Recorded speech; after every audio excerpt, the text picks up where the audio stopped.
Buenas tardes, me llamo Alonso Gurmendi, soy abogado por la Universidad de Lima y asociado del Estudio Chicopar. En esta oportunidad voy a hablarles de la intervención humanitaria no autorizada por el Consejo de Seguridad. Me refiero por intervención humanitaria en este caso a cuando un Estado hace uso de la fuerza en otro Estado para proteger a una población específica de violaciones a los derechos humanos. Tal vez la forma mejor de entenderla sea a través de un ejemplo. En 1999, en la provincia de Kosovo, en lo que hoy es Serbia, había una campaña de limpieza étnica muy grave en donde cientos de miles de personas habían sido desplazadas de sus hogares y muchas también habían muerto. Entonces, para detener esta situación, la OTAN decidió intervenir militarmente en Kosovo para detener estas violaciones de derechos humanos. Y la operación fue exitosa y se detuvo las violaciones de derechos humanos. Sin embargo, de acuerdo con las disposiciones de la Carta de la ONU y el derecho internacional moderno, esa operación fue en estricto ilegal, porque de acuerdo con el derecho internacional moderno, solamente existen dos causas justificadas para la guerra: legítima defensa y autorización del Consejo de Seguridad. Y en este caso, ni Serbia, en ese entonces la República Federal Yugoslava, había atacado a la OTAN, ni el Consejo de Seguridad le había dado permiso a la OTAN para intervenir.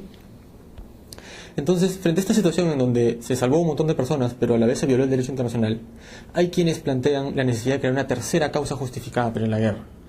Es decir, que cuando hayan violaciones graves a los derechos humanos, los estados estén obligados a invadir o hacer uso de la fuerza en contra del estado violador de derechos humanos y salvar esas poblaciones. El argumento detrás de esta postura es que los derechos humanos son principios universales y como son universales todo el mundo quiere protegerlos y por lo tanto todos los estados deben velar por ellos.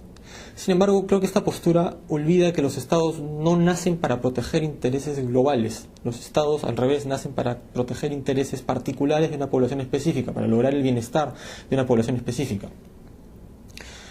Los estados, es más, consideran que estos intereses particulares suelen interpretarlos como si fueran universales, en el sentido que los estados consideran que su opinión es la única que vale y que ellos están siempre en lo correcto.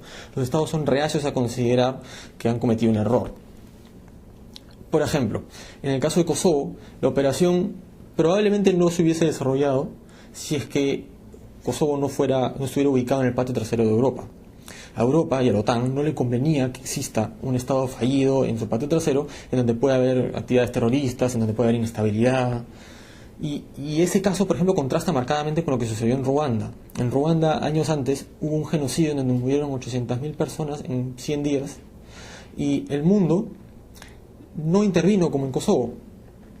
Es más, la justificación y los debates para ver si se debía intervenir o no trataban sobre si intervenir o no en Ruanda era legal o ilegal, sino sobre si la intervención le convendría a los estados que iban a intervenir. Es decir, cuando los estados debatían si debían intervenir en Ruanda o no, la motivación humanitaria y los valores universales no fueron parte de la ecuación.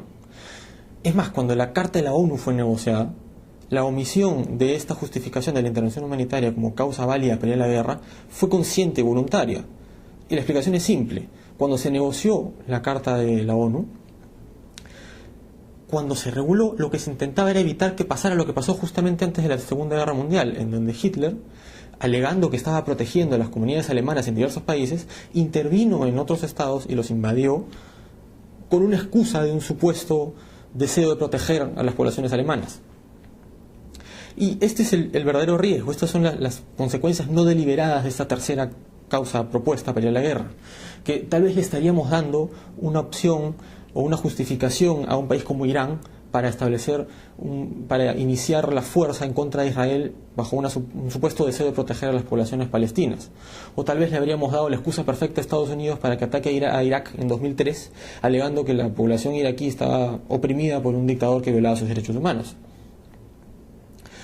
Claro, esto no significa que no deba hacerse nada, simplemente significa que deben hacerse otras cosas. Por ejemplo, están las sanciones económicas. También está el Consejo de Seguridad, que es el encargado de proteger la paz y seguridad internacionales, que es precisamente el cuerpo que debería encargarse de proteger los intereses globales. Ahora, cuando el Consejo de Seguridad no puede hacerlo, también está la Asamblea General de las Naciones Unidas. Existen mecanismos en el derecho de la ONU que autorizan, a través de la Resolución de Unión Pro Paz, a la Asamblea General a asumir las funciones del Consejo de Seguridad cuando el Consejo de Seguridad es incapaz de actuar por peleas entre sus miembros. Incluso una opción que no debe ser descartada es el hecho de que los estados, a pesar de que la intervención humanitaria no autorizada sea ilegal, igual lo hagan. Lo que sucede en este caso es que los estados van a considerar que el interés o la política que buscan perseguir es demasiado importante como para no hacerlo cumpliendo las normas.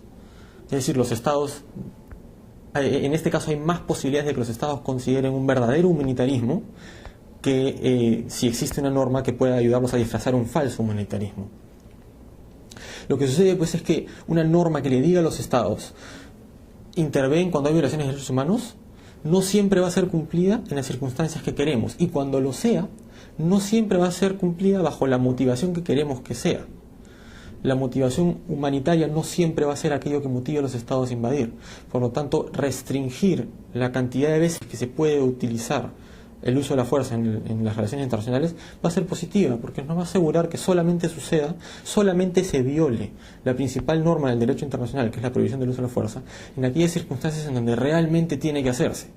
Y salvar poblaciones bajo ataque y violaciones de sus derechos humanos es una de esas situaciones.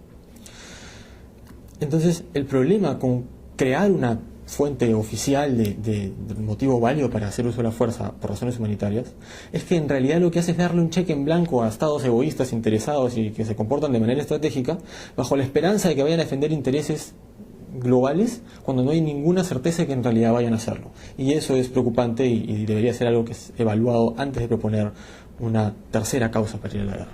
Gracias.